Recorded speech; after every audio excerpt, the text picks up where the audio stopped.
ফেনীতে মসজিদের মাইকে ঘোষণা করা হচ্ছে, সবাই সবাইকে মাফ করে দিয়েন। বন্ধু দেশ, আপনারা আমাদেরকে অনেক সুন্দর উপহার দিলেন।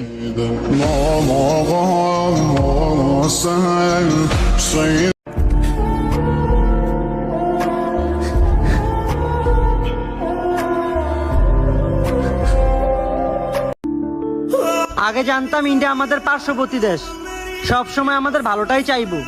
কে জানতো সময় খারাপ দেখলে বাপের ভাই চাচার মতো ইন্ডিয়া আমাদের সাথে চোখ উল্টাইবো।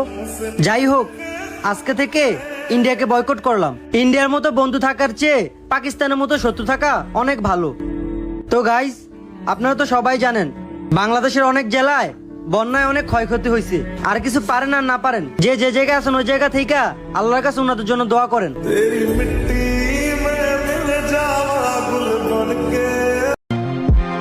দেশের এই পরিস্থিতিতে কয়েকটা অরিজিনাল রাজাকার খুঁজে পাওয়া গেছে।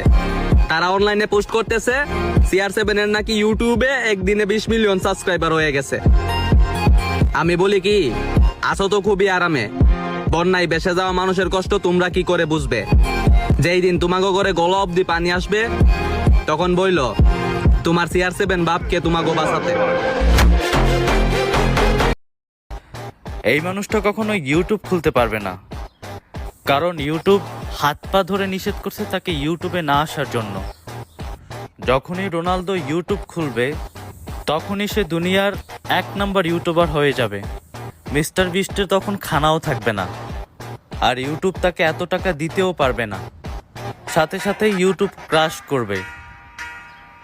এটাই রোনালদো পাওয়ার।